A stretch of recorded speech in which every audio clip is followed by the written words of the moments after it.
Hello, folks. Rob Hannes here for the Preparedness Podcast, bringing you the best in preparedness information.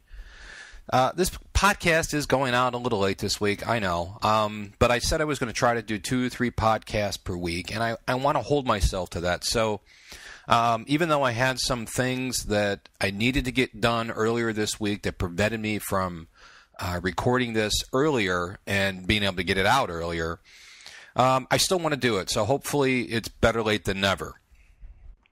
You may have noticed that a lot of the preparedness information that I put out here on the podcast is from a philosophical or conceptual perspective. This is because I feel it's important to teach you how to fish instead of just giving you the fish. In other words, I want to help you understand and help you be able to make your own plans and make your own preparations as you see fit, because I found that what works for me doesn't always work well for somebody else, especially when I'm talking to somebody who is just starting out, or if they have different perceptions on what's important to them. It's the way I prepare, or what I think is important, or the priorities that I place on my preps isn't always the same as somebody else. So what I try to do is I try to lay down the foundation so that you can make educated decisions about how you want to prepare. I think this is one of the keystones of this podcast, is that instead of just always telling you, oh, you need to have this and you need to do it this way, we're trying to express to you, what you should think of and how you should look at it, and things to consider so that you can make the best decisions based on your priorities and needs for your preparations.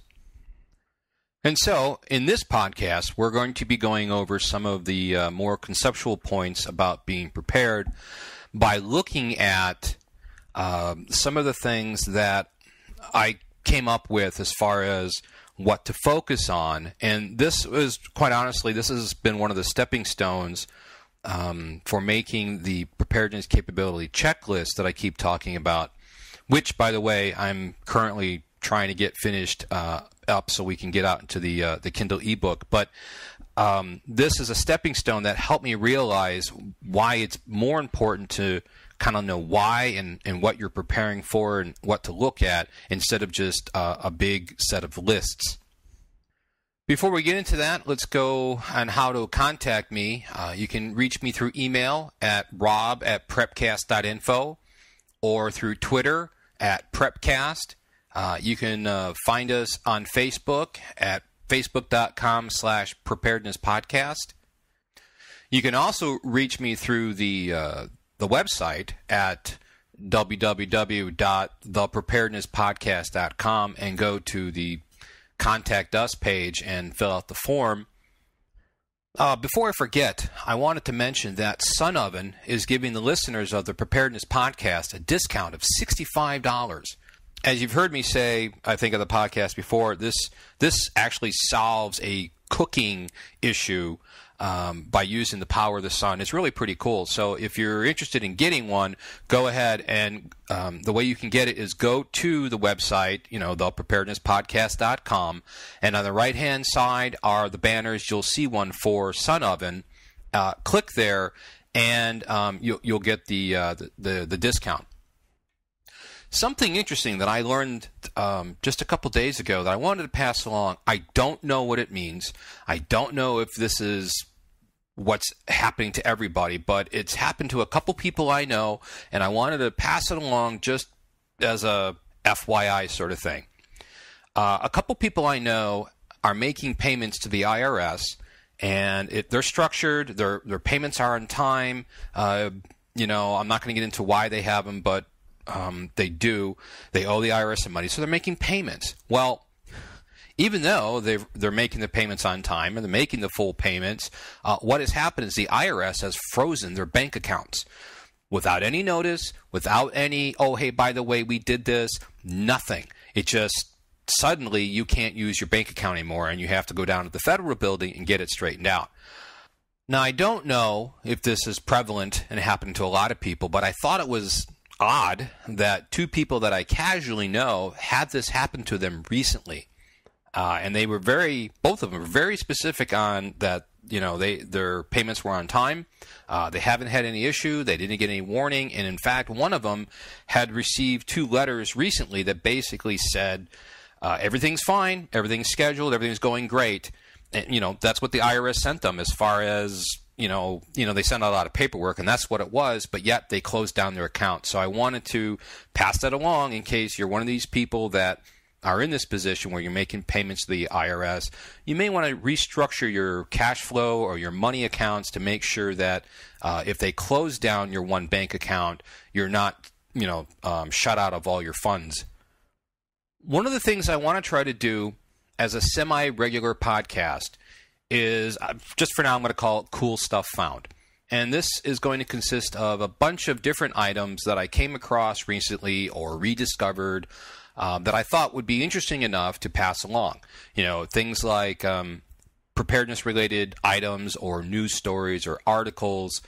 And if you have something that you think goes into Cool Stuff Found that you'd like to pass along to all the listeners, send it to me at rob@prepcast.info, and I can share it with all the listeners in an upcoming podcast.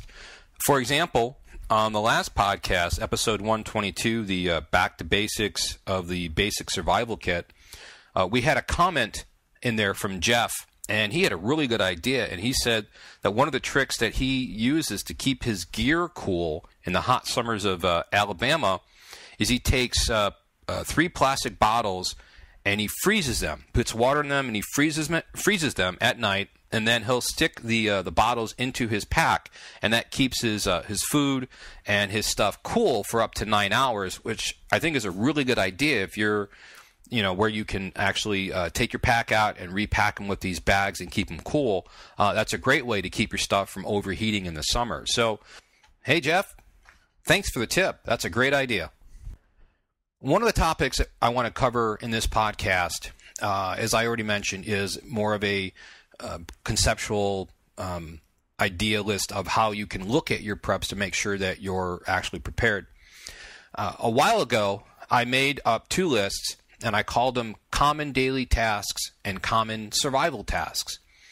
Now, the daily tasks are things that we do every day that you would also need to do during abnormal times, whether it's an aftermath of disaster or some sort of crisis or emergency where things are not normal.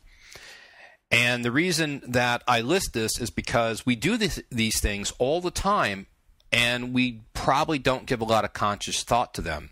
And they're probably, because of this, overlooked or easily overlooked.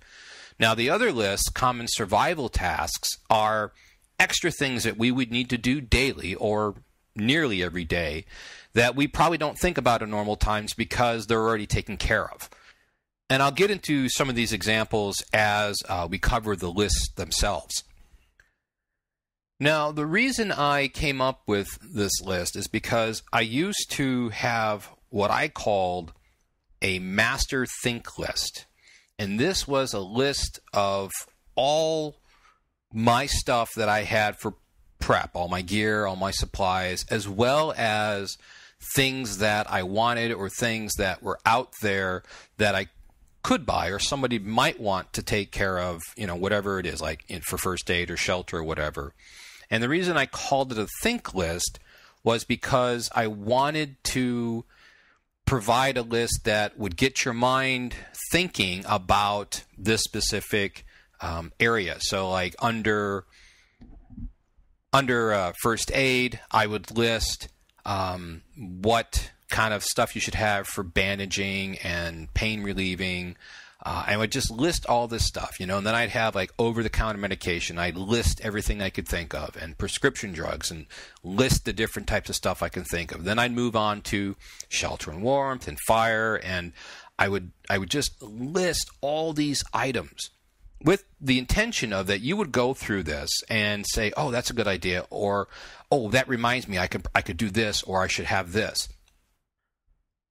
I called it the Master Think List because that is what it was supposed to do. It was supposed to help, foster a thinking process in getting prepared. So when you're looking at, say, building a first aid kit or a medical bag, this would help, you think about all the things you need to do to create that.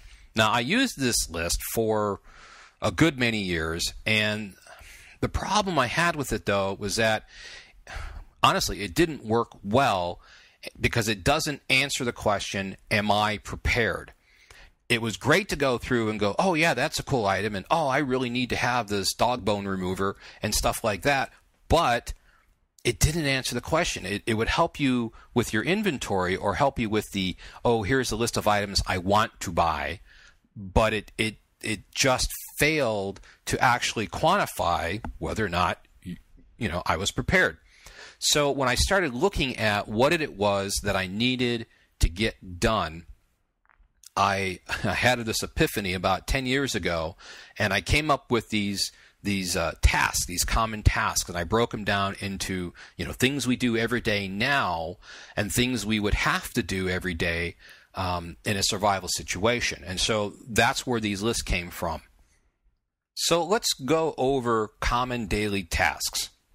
Now, what I have listed for common daily tasks are, again, things you do every day that you probably don't give a lot of thought to. And what I have are sleeping, going to the bathroom, washing hands, cleaning contacts if you wear contacts, brushing your teeth, trimming nails, showering and personal hygiene, cooking, eating, drinking, cleaning, and waste disposal. So what I did after that was I went and I broke these up into what do I need to accomplish each of these tasks. So, for example, under sleeping, I put down pillows, sheets, blankets or sleeping bags, and sleeping pads. Now, in everyday life, we have mattresses and beds and comforters and stuff, but this is what I would need to provide to be able to do this wherever I'm going. So I continue down, and I'm just going to go through this so you can understand where I'm coming from here. Going to the bathroom. Well, you're going to need a toilet, whether it's a regular or improvised, toilet paper or personal cloths if you run out of toilet paper. For washing hands, you're going to need some sort of spigot-controlled water, soap, towel. If you're cleaning your contacts, obviously you're going to need contact solutions and a contact case. And I know that seems like a duh sort of thing, but the point is that you probably don't think about these things unless you're actually doing it. You're well, of course I need contact cleaning solution if I'm going to clean my contacts. But if you're trying to evacuate, or if you're getting ready for camping or even a trip, a lot of times you're like, these mundane things are just forgotten. They're overlooked. And so that's why I put these down. So continuing, brushing teeth. You need a toothbrush, toothpaste, and water. Trimming your nails is probably not something you need to do on a regular basis, but I think it's important. You'll need nail clippers and a nail file. Showering and basic personal hygiene or bathing personal hygiene, soap, water, a washcloth, which actually conserves water. You may not use one on a regular basis, but you can get by with a lot less water if you have one. And, of course, a water dispenser. Now, every day we use probably a shower or the tub, but you would need one if you didn't have your normal shower. So something like a solar shower or a water bladder or even a 2-liter bottle could provide that. Moving on. Now, you probably may notice that these are in somewhat order of at least my day. I start by sleeping and waking up, and then I go to the bathroom, do these things, and then I continue on my day. And at this point, I'm typically, eating breakfast, which needs to be cooked. So you have cooking, boiling, frying, grilling, baking, however you would do it. And that, in order to accomplish that task, you need a cook stove, whether it's your everyday stove in your house or one that runs on white gas or an unleaded gas with propane, like a Coleman stove or something similar. You need pots and pans, utensils, things like tongs and turners and, large forks and spoons. If you're making something like pasta or something that needs to be strained, you need a strainer. And, of course, you should have a can opener. Again, all mundane things that you probably have in your house that you don't think about because when you need them, you open the drawer and it's there.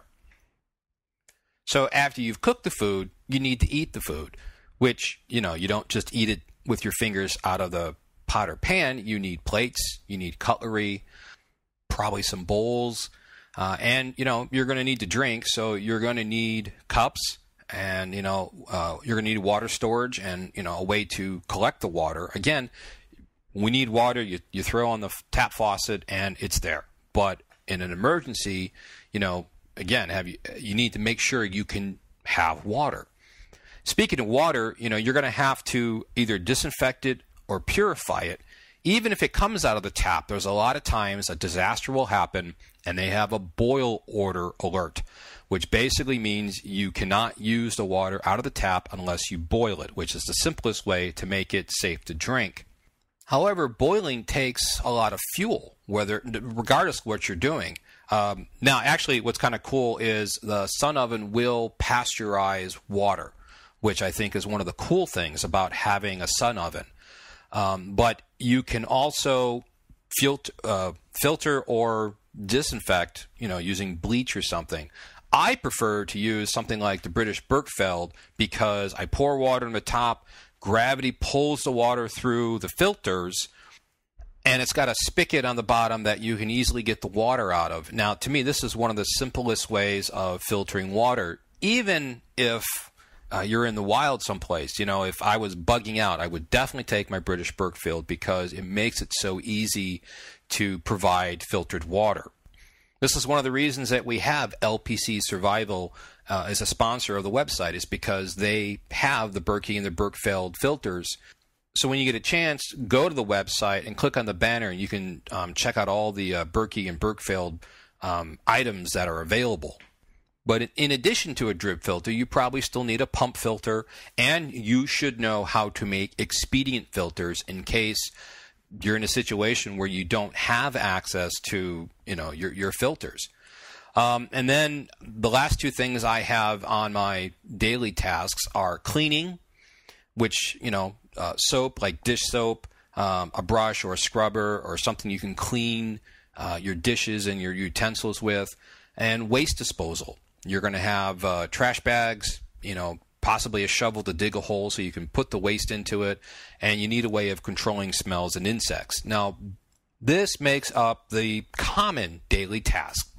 Most of us do these things every day, and when you look at preparedness, typically you're thinking about other things like guns and tents and how to start fires, but quite honestly, it's the mundane stuff like this that you really need to provide for in order to, not only survive, but to have some level of comfort and convenience to your daily life. Because I've said this before, but, survival isn't just about surviving. It's about, it's still about living.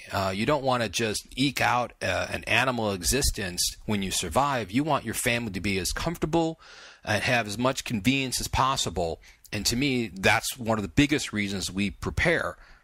Just as a way of example, you could have a knife for every survival purpose possible, hunting, skinning, chopping, defense. But if you forgot, soap, toilet paper, and an improvised toilet, life is going to be a little less convenient than if you did have those items. And that leads us to the next list, which is common survival tasks. But before we continue, I want to talk about our first sponsor. Over the past few years, you've heard me talk about the economy a lot. The economy is probably the biggest threat we have to us right now. We just surpassed $16 trillion in debt in this country. Debt is never a good thing, whether it's your personal finances or whether it's a country. Having debt is like an albatross across your neck. It's something you cannot get rid of unless you pay it down. $16 trillion, that's an unbelievable amount. It's not gonna disappear overnight. And what's going to happen is it's going to cause inflation, hopefully not hyperinflation, but that's a really good, strong possibility. We're seeing more and more people online taking payment in silver because it is a valued commodity. It is basically money. You're going to see more of that happen because the dollar is losing its value. Well, how can you prevent that? Physical gold and silver will help prevent the destruction and devaluation of your wealth. Both have had value for a long time, in some cases thousands and thousands of years, and they're still going to have value. You can check the prices. The price of this is going up. Why? Because the value of the dollar is going down. If you buy $1,000 of silver today, what's going to happen is whether the price goes up or down, that amount of silver is still going to allow you to buy the same amount of goods regardless of the price, because silver and gold are directly priced in comparison to the dollar. So basically, as the dollar goes down, the price of gold and silver goes up. That's how you protect your wealth. So how can you get gold and silver? Well, FlyingEagleGold.com is where I suggest you look. Give Jeff a call at 623-327-1778 and talk to him about what you're trying to achieve, and Jeff is going to help you figure out what you need to do. You can also go to the website, thepreparednesspodcast.com, and look for his banner. He's got one of the banners on the top that rotates through, so you might have to refresh the page a couple times in order to see the banner. If you have gold and silver, when the value of the dollar drops through the floor, you're going to have one of those comforting feelings that you get when you know you've got the right prep. So don't wait. If this is something you've been thinking about doing, then give Jeff a call at 623-327-1778 or check out the website at FlyingEagleGold.com. This second list, the common survival tasks, are extra things that we would need to do daily or nearly daily that we probably don't think about at all in normal times, because either it doesn't come up or it's already been taken care of. So, for example, you have a house or a home or apartment or condo, whatever it would be. That's your shelter. That takes care of a lot of things. So, for example, one of the things that I have as far as you need to do on this list is find a campsite and make camp. You need to find a suitable location, you need to set up your shelter, and you need to secure the perimeter.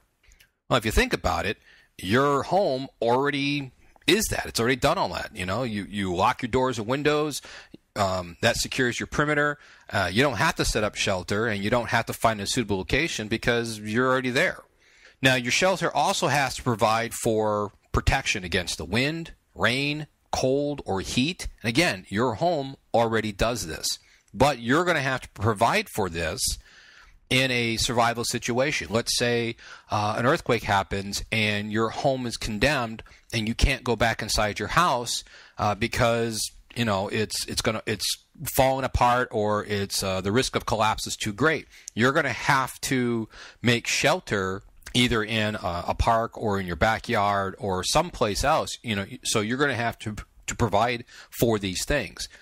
You're going to have to gather and prepare sleeping materials. Now, if you've got your evacuation bag or your go bags and it provides some of this, great. If not, you're going to have to do this. That might mean gathering pine boughs or some other material that you can get yourself off the cold, damp earth. You're going to have to gather and purify and disinfect water. Now, this is part of the daily common task, so you should have already taken care of that. But whereas in an emergency at home, you can probably turn on the tap, or you might be able to turn on the tap and get water, even if you have to disinfect it. In a survival situation, whether it's the water mains are broken or you're out in the wilderness, you're going to have to gather and purify that water to make it safe to drink. Another thing that you're going to want to have to do every day probably is you need to make fire. This is something we don't think about every day because we have a stove, we just turn it on, and whether it's gas or electric, it just comes on. Or even the barbecue grill, they have electronic ignition sources. You turn on the gas, you hit the button, and boom, you've got fire. Not so in a survival situation. You possibly have to make fire from scratch. So you're going to need an ignition source, some way to actually start the fire. You're going to need dry tinder, and you're going to have to gather firewood. These are all things you're going to need to make the fire. And then you need to make sure that's safe. So you're going to probably have to make, a fire ring and stuff. And you have to have a way to put out the fire if it gets out of control for safety reasons. You may have to make or improvise clothing. If you're stuck without the appropriate clothes for the weather, you're going to have to improvise something, whether it's taking a trash bag and make it into an impromptu poncho or something. You're going to need to carry important items. Again, something we don't necessarily think of. We may have a book bag or a briefcase that we carry our stuff in that we need every day to and from the office. But in a survival situation, you're going to gather items that you want to have, and you're going to have to find something to put them in to carry, because you can only carry so much in your hands. When we walk into a darkened room and we hit that light switch, the light comes on. We are so ingrained with that action that even in a power outage, we know the power's out, but we walk into a room and we hit that switch just out of muscle memory. Well, you're going to have to provide your own light. You're going to have to, both directional and area light. You're going to have to provide for your basic hygiene and sanitation. We talked about this in the common daily tasks, but this is something that if you don't have access to your home, you're going to have to make. You may have to make your own improvised tool. You may have to dig a slit trench or a small latrine. You need to think about controlling waste, garbage. In addition to the latrine and slit trench, you probably need a hole or some place for your garbage, whether you're going to burn it or bury it, because you need to control disease vectors, insects and vermin.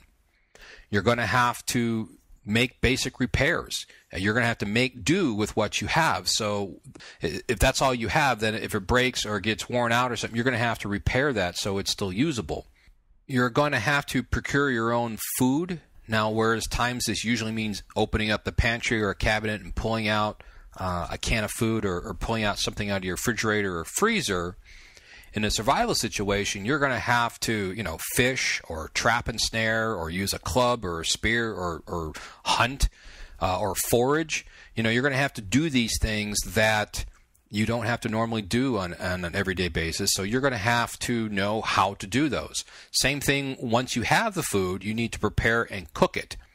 And this may mean, skinning an animal or cleaning a fish, or if certain types of vegetables need to be processed certain ways so they're palatable or edible to eat, you need to know these things. Whereas most of us take the same route to and from work or to the store or wherever, in a survival situation, you're going to have to know how to navigate. And what this means is you're going to have to be able to find your location in relation to other points that you want to get to or where you've been. You need to determine direction, and you need to be able to travel safely. You're going to have to render medical aid to people who that need it. Again, not something we typically have to do, but in an emergency or disaster, you might be looking at, not just cuts and scrapes, but, broken bones and eviscerations and all sorts of stuff that you're going to have to be able to deal with. A lot of the things are just, preventative, like sunblock and bug spray to keep the bugs off. Some things you need to do on an immediate basis. Stop bleeding, start the breathing. You're going to have to treat wounds and protect them. And sometimes you're going to have to, know how to diagnose and give care for, illnesses and stuff. This is stuff that usually goes beyond what we normally do, because without medical services like we have in disasters, you're going to have to do more of these things. You're going to need to communicate. Sometimes it's just gathering information. If an earthquake has happened or a tornado or some other disaster has befallen your community, you're going to want to know, who's out there, what they're doing, where the help centers are, what the scope of the event is, stuff like that. Or if you're in, say, a plane crash, or if you're out hunting and got stuck, or if you're, a day on the ATV and you ran out of fuel way out in the middle of nowhere, you're going to need to signal for help. Likewise, something that you generally don't have to do on a regular basis is to make tools. You're going to have to improvise tools to help you accomplish things. That's what tools do for us every day. But all you may need to do is dig a pit. And if you don't have a shovel to do that, you're going to have to improvise some sort of tool to help you accomplish that task. And the last thing I have on my list of tasks here is self-protection. Awareness of your surroundings, which is probably something most of us need to work on. We need to defend ourselves against 2- and 4-legged creatures.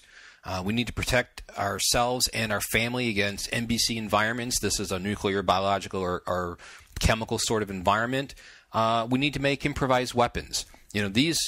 All these tasks on this list are typically things we don't think about on a regular basis, but we will need to think about in a survival situation. So these are the common tasks that I've identified that we need to make sure that we can do to make sure that we're prepared to handle emergencies.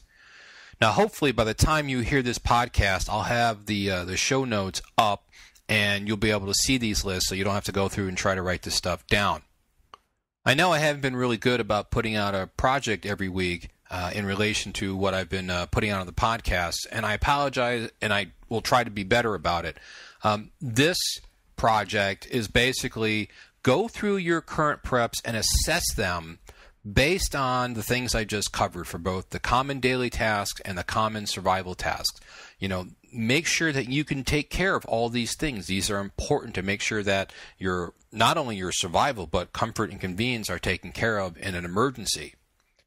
I want to thank you for downloading and listening to the podcast. I really do appreciate it. If you get a chance, head on over to the website and take a look at the information that's there as well. If I could ask a favor of you, and that would be to tell 2 of your friends about the podcast, let them know about the information we're putting out and where they can get a hold of us, I'd appreciate it. So until next time, folks, enjoy life and be safe.